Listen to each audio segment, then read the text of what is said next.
Hello, welcome to the final video for the Ropeway updates in the Portes du Soleil for 2025 and the first one for the updates in 2026. I'll start by going over the new lifts that have opened for December 2025 and finish with the expected plan for the ones in 2026.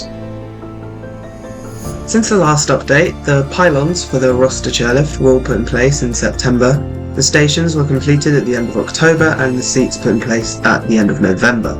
The new chairlift opened on time on December 20th. It takes under 3 minutes to ride the full chairlift. It took a bit longer at first as small technical faults made the chair stop quite a bit.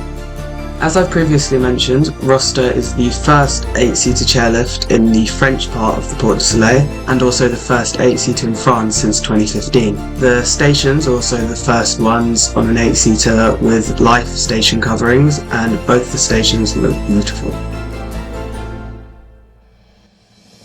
There hasn't been as much change for the Linga chairlift since August, which got its seats in October and has been tested since November. It takes 7 minutes to reach the top compared to I think around 9 originally. The seats are the same as on Chermillon. The top station looks amazing, very well integrated into that of the old gondola. The descent is also possible and much more straightforward now it seems. I haven't been in the picnic room yet, but will do so at some point. And that wraps up everything for the 2025 construction sites, so we can now make a start on the 2026 ones. Somehow, the Atray chairlift managed to survive 2025, albeit there are no plans to put it back into service. If the dismantling takes place next year, I'll be sure to follow it, but there are no significant updates since August.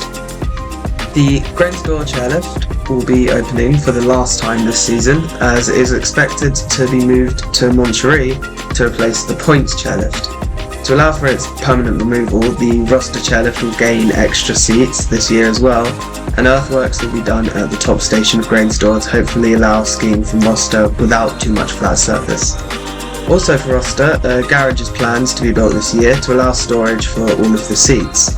It wasn't required for the current 41 seats, but will be when the total is moved up to 50.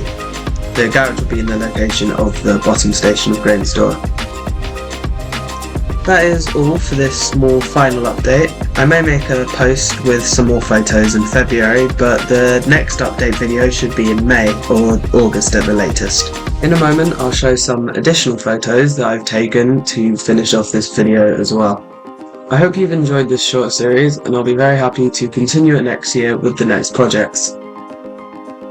But until then, thank you very much for watching.